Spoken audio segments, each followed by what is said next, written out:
On this episode of the Iron Empire, I airbag my Ford Fairlane.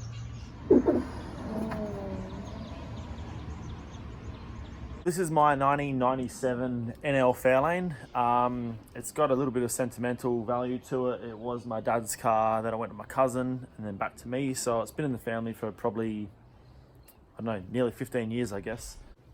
Yeah, it's a pretty high sort of class car for its day. Bit dated nowadays, but I love it. It still drives like new. There's a few little mechanical things I've got to do to it, but they just drive so nicely. I've always loved the shape. I'll give you a quick tour of the car. It's just a nice leather interior. It's overall pretty tidy. I've done a little bit of paint repairs on the car, roof, boot and bonnet, clear, for the clear that had peeled. There's a little bit more I need to do. I need to replace a few chrome strips. And I've begun the airbag plan, and years ago I bought some struts from Boss Air. I've basically been collecting a bunch of air ride gear for this car over the last few years, and I sort of shelved it while I was playing with other cars. About a few months ago I done the tank install and the compressor and had that all wired up, so that's been ready to go, which I'll show you. Excuse the junk. So I got this tank here. I don't know what size it is. I think it's an old air tank from a truck. Plumbed through a 480, I think it's a 480C or something, via air compressor. 480C, there it is. So that's all plumbed up, ready to go. The plan for this car, I've bagged a couple of cars with some help from some friends before. The plan with this car, excuse the plane flying over top, was to do it the other way around. Generally speaking, you'll sort of tend to get all the suspension work done and then just get it all mocked up, and then there's a lot of plumbing and wiring and stuff to do to get the thing actually drivable. But I wanted to try and do it the other way around, whereas get all the operating system working first and then play around with the actual suspension. So once that's in place, it's just plug and play. Everything on this car is going to be very, very basic and very cheap. So there are definitely better ways to do it. I have a really nice system in the Dodge, the Doom Sled, but it's just far too expensive. Whereas this whole setup here, I don't know, I don't really know what it's going to cost. We're probably going to get away with it for maybe under $1,500. But everything that goes in this car for the air ride, I've already collected and pretty much already paid for, all except for some fittings and a few wiring bits and pieces. So the bulk of the expense has been outlaid probably over 2 years ago. So the time's come to actually do the work. Absolute mess here at the moment. I'm going through stuff at the same time. So the sub's out the car, that does go back in. I'm going to have all my valves, which are very old school industrial style basic valves here, plumbed up. I got these pretty cheap. I think I might have paid $50 or something for them all. And it's literally wired up through like a trailer wiring harness. This is already with it, so I'm utilizing that. I can maybe talk through the setup of how air ride actually operates in another video, but for now, that's the struts there. So basically I have to use this strut. I actually bought this brand new, it's surface rust. Adapt these feet to that strut and then work out how it's going to sit in regard to height. There's going to be a bit of playing around with that, but that will get the front going, and the rear is going to be either these small bags here, which are 6-inch, or bigger bags in here, which are 7-inch. Obviously a little bit more explaining to do, but I'll fill you in as we go. All right, now we're jumping in the back here. I'm going to attempt to do a bit of filming, bit of action shots here. So in the back here, that's obviously the amplifier for the sub, because I do like my music. That is staying, and all those valves that I showed you earlier will be placed under the sub. So when the boot's tied it up and all complete and the sub's back in place, you won't be able to see the valve, so that will be neat. So basically now I'm going to run that wiring loom that I've created from the valves through here and then wiggle my way through the car to the front. Hopefully without dismantling the entire interior.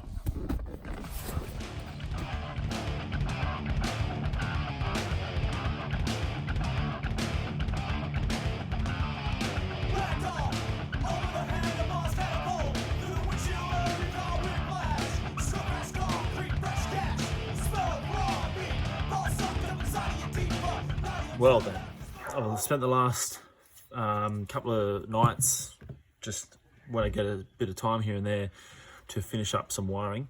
In the back here I've got all my valves wired up, they're all plumbed up, they're all thread taped up, and even my gauges are plumbed up, so that's all ready to go. And in the front I've got my switches all in place and my gauge is just sitting temporarily there. So that's all ready to rock and roll. Compressor, that turns on my air ride. Then my solenoid's ready to go, up and down all corners. And tonight I've decided to start ripping into the actual spring. So obviously got to pull that shocker out the center and then pull the spring out. Now I've already done it on the other side. So I will pull this last shock out, drop the spring out, and then the wheels will go back on the car. And then I'll slowly lower it down and basically see what touches first, whether it's bump stops, you know, whether it's the wheels hitting the guards, you know, diff hitting exhaust, I don't know, we'll go from there. And then slowly working out the suspension side of things. I now have all the springs out, and I have the rear springs out, I have the shocks out, and I've had the car right up high so I can jack the diff up and see how close everything comes. And I'm pretty happy the diff housing is pretty much touching the chassis rails. So can't get much lower than that. We're going to see in real time how low this thing actually goes.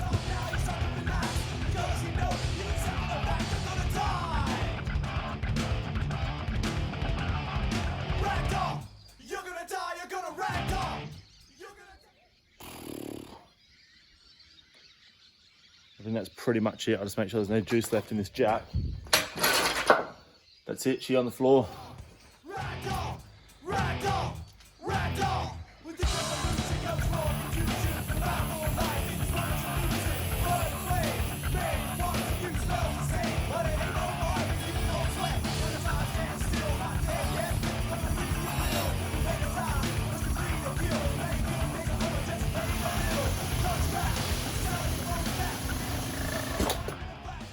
So I've got my bag brackets for the rear all mocked up. So what I've got is this, I had this bit of tube. This is from when I bagged my Dodge, and that basically pops in place of where the spring would usually go inside the locator, and that is going to locate the bag. So the bag bolts through there and the fitting goes through there, and the line will then go into the car.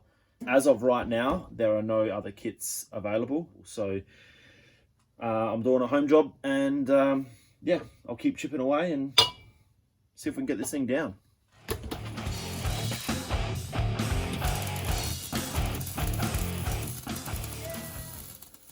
All right, so the other side is in place now. I've welded up everything and given it all a coat of paint. This is the top one in place, as you can see down in the hole. That's how the bag mounts. So those two 1/2-inch bolts will do up. Just got to tighten them up, and also the fitting. And then that is going to slip up into the spring locator, and then the lower bag mount will bolt into the bottom shock mount. So we'll get this wheel off and get that done.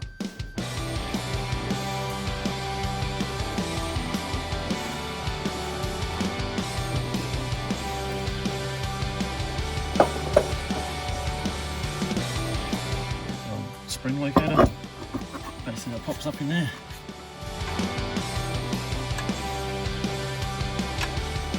Alrighty, rear bags are in place. These are now both under pressure, both sides. I'm pretty much done for the night. It's getting late, so I'll probably just whack the wheels back on it and at least get it on the ground for tonight.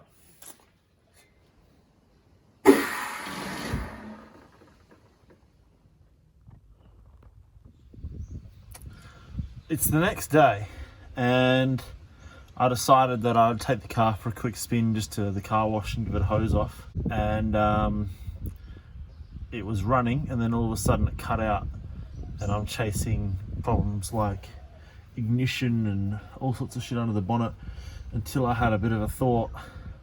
I wondered where the wiring and the pipes for the gas, the LPG system on this car went, and sure enough, I've jacked the car up and the legends have mounted the gas pipe between the bloody chassis rail and the diff. Obviously never expecting the car to ever go that low. Idiots. Alright, I've banged the joiner on here and I'll remove that self-tapper and move it along a bit. We're going to see in real time if I'm a failure, a loser, or a winner.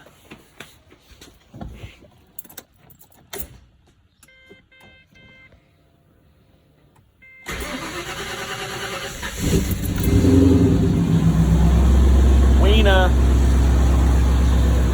It's about 2 days later. I took the car for a spin and it went pretty good. Obviously a little bit bouncy, there's no shocks in the rear, and now I'm addressing that. It's Friday night and I am keen as bean to have this thing at least complete in the rear by the end of the weekend. Maybe, depends how ambitious I am, get the front started. So in the front back here I have to mount a shock. Usually the shock would run through the center here. I'm now relocating the shock to this lower control arm here, and this is actually hollow, so I'm going to have to drill a hole, weld in a crush tube so it's nice and solid, and put a big bolt through here, which will be plenty strong enough, and that's going to run straight up to the inner wheel arch here. And yes, I know what you're thinking, it's only lightweight, but through here there actually is a welded rail in. So I'm going to basically weld a big plate in here, about 5mm thick plate, that weld to this inner wheel arch and along this rail, pinch weld, which will basically spread the load a long way, enough to handle the pressure of a shock. So now a bit of cutting and grinding, welding, and hopefully shocking.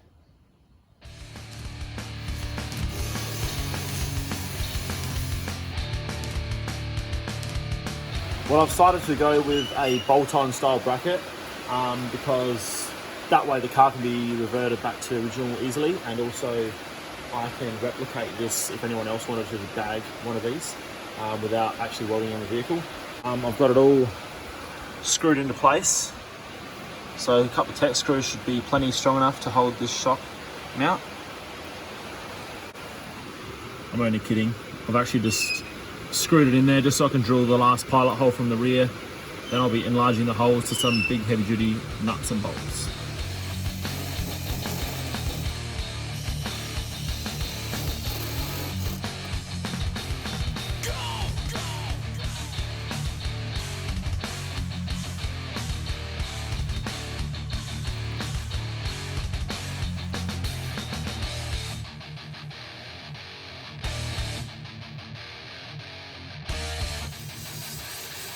I've got my lower control arm out of the car now because I think the best option for this lower shock mount is I've actually drilled a hole in the bottom, which is going through, no worries. I have to get a longer bolt.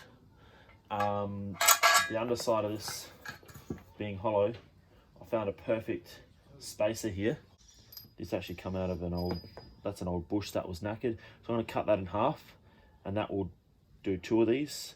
I'll weld one in there as a cross tube, one in the other one as a cross tube, and then I'm going to plate this whole bottom section here, which will make it sturdy as, obviously being stamped, it's not really that great for flexing. So that'll be plenty strong enough. So I'm going to get this side done, put it in the car, make sure it's all sweet, and then if that's all good, other side comes out, replicate it, and then the back is complete. Alright, I'm just finished doing up the last shock, and it's ready to roll. I'm really happy with how that come out. Like I said, that's bolted up, nice and strong. The load's spread a long way, and this is all reinforced, so that's going nowhere. The bottom, I've got big heavy duty high tensile bolt and the rail that I welded in. Still got all the ABS lines still in the factory position. Yeah, come up really nice. Inside I sandwiched it. Some big plates, both sides. Day 15 or something like that. I've just been spending like, you know, probably, I've really only spent probably, I don't know, 2 solid days on this. The rest has just been sort of the odd afternoon, after work, evening here and there. So a few hours every night. So realistically, this car's only actually been off the road in total, maybe 3 days. So pretty happy with that. It's a pretty miserable day here. It's like almost winter, raining, cold as.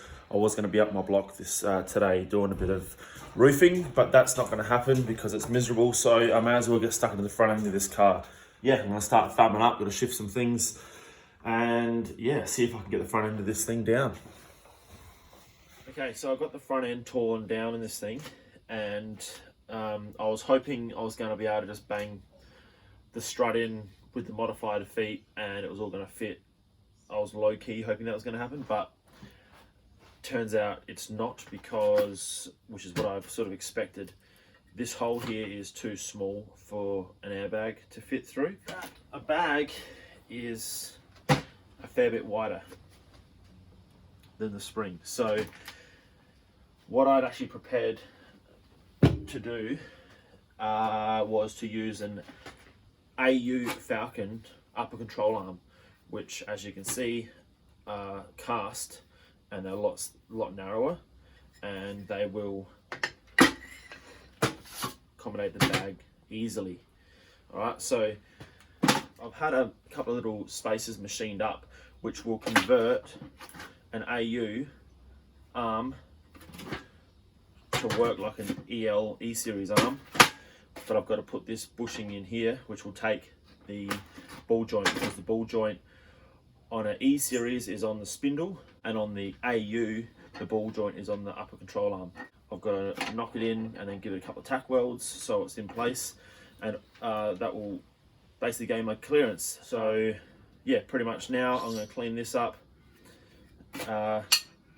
bang this in, weld it in, and give it a paint and bang it in the car and see how we're going for clearance.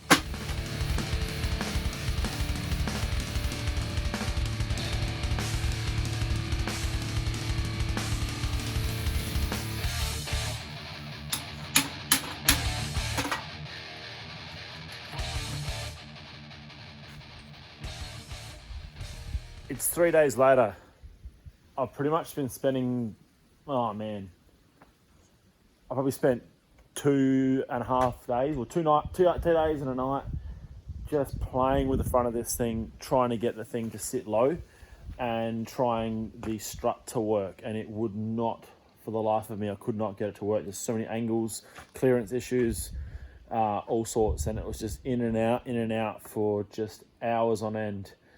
Today I spent up at my block doing some roofing because it was a nice day, and then this evening I've been here working it out, and I think I've got it sussed. So I've got this side all welded up, all mounted, and still running off the, you know, like a temporary air setup here, but I think I've got it sussed.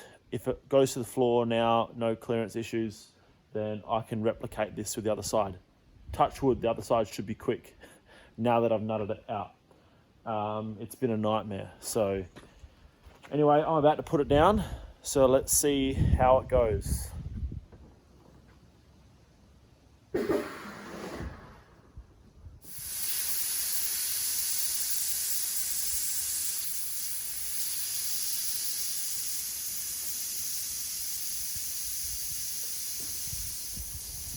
Now this isn't 100% on what it's going to be, because the other side it's still got the spring in, so that's actually holding the front of the car up a little bit, but more or less it gives us the idea.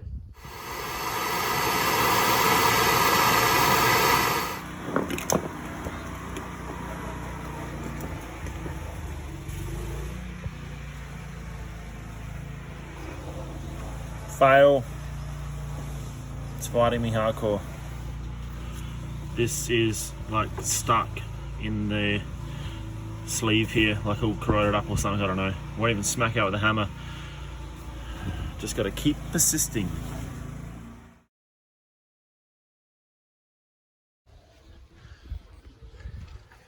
All right, the front end is in, bolted up. Split pins in, air lines run. Airline runs along the bottom of the car, through the back, and I'm pretty sure, fingers crossed, I've done everything. I don't think I've forgotten anything. All the bolts have been done, split pins, yeah. So I think I'm up there.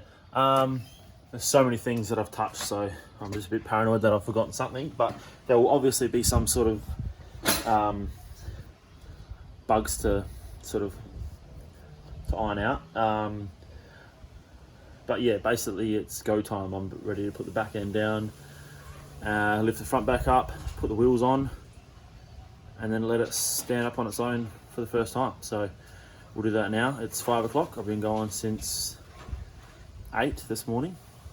So yeah, the other side took like 2.5 days of just dicking around, and this side has taken half a day. So that's what happens when you've got to nut these things out. But yeah, let's get the camera set up so you guys can watch me get this thing on the ground for the first time.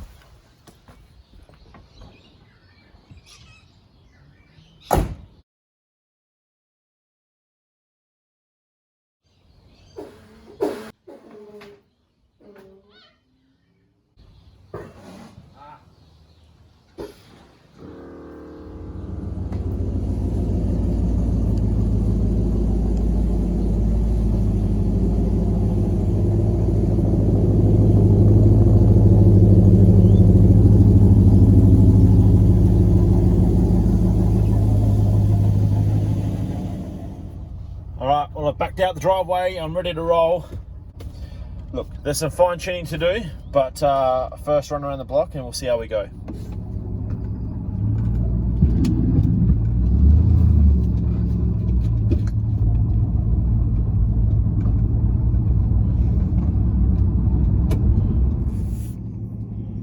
I've just pulled into the local shops here so I can have a suss.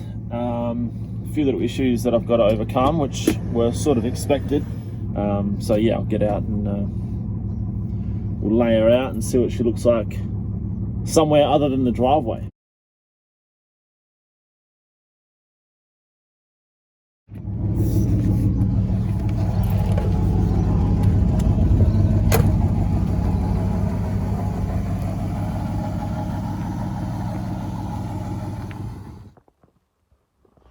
Well, it's been a few days since this car's been on the road, and I've been using it as my work car. I've been doing my white walls out of this thing, and all good. I've got a few little things to fine tune, but overall I'm bloody stoked. I've been wanting to do this for so many years, and it's finally done. So let's have a look.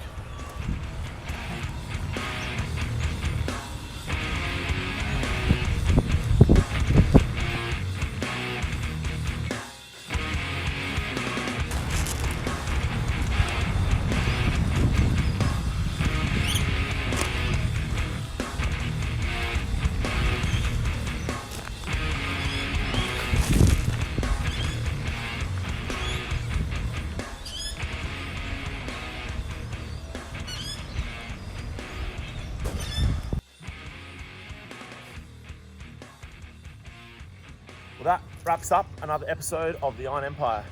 If you haven't already, please like and subscribe, and don't hesitate to hit me up in the comments below with any questions or feedback. Thanks for coming and check out the video. If you're new to the channel, there's plenty of other videos below for you to check out, and I will hopefully see you all next time. Cheers, guys.